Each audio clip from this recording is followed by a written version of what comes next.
16 साल का लड़का पाकिस्तान के खिलाफ उस वक्त बैटिंग करने के लिए उतरा जब भारत के 22 रन पर 4 मेन खिलाड़ी पवेलियन लौट चुके थे और उस खिलाड़ी के सामने वकार यूनिस जैसा बॉलर बॉलिंग करने के लिए खड़ा था।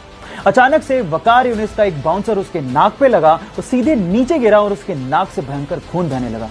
फिजियोथेरेपिस्ट ने कहा कि तुम वापस चलो, रिटायर हर्ट हो जाओ, लेकिन उस खिलाड़ी ने कहा मैं खेलेगा। उसके बाद उसने उसी ओवर में 3 बाउंड्रीज मारी और एंड तक नॉट आउट रह के मैच भी बचाया।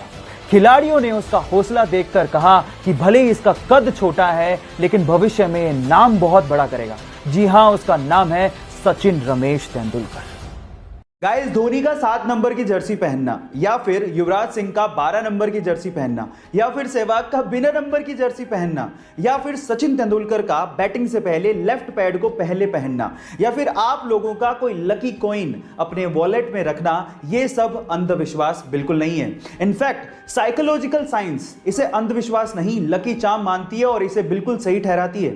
साइकोलॉजिकल साइंस ये कहती है कि अगर कोई इंसान लकी चार्म अपने पास रखता है और उस लकी चार्म पे पूरा विश्वास रखता है तो डेफिनेटली उसका काम अच्छे से बन ही जाता है। सो गाइज, आप कौन सा लकी चार्म अपने पास रखते हैं या किस चीज को आप अपना लकी चार्म मानते हैं, चैट सेक्शन में जरूर लिखिएगा। और जब वो स्कूल में था तो स्कूल के कुछ बड़े बच्चे उसके साथ मारपीट किया करते थे, जिससे बचने के लिए उसने बॉक्सिंग जिम ज्वाइन किया और अपने अंदर की आग और जुनून का इस्तेमाल उसने मिक्स्ड मार्शल आर्ट को सीखने में किया।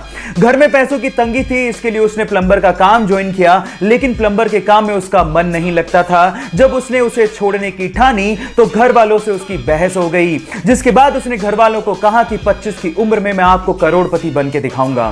फिर उसने अपनी फाइटिंग स्किल्स पे काम शुरू किया और उसके बाद 2007 में उसने अपनी पहली यूएफसी फाइट लड़ी और उसमें धमाकेदार जीत दर्ज की और उसके बाद उसने पीछे मुड़ के कभी नहीं देखा और आज वो पूरे विश्व में सबसे महंगा यूएफसी फाइटर है। Yes guys, I am talking about the notorious Conor McGregor. Guys, यहां सीखने लायक बात यह है कि अगर आपके अंदर किसी चीज को लेकर जुनून हो तो आप जिंदगी में कुछ भी अचीव कर सकते हो।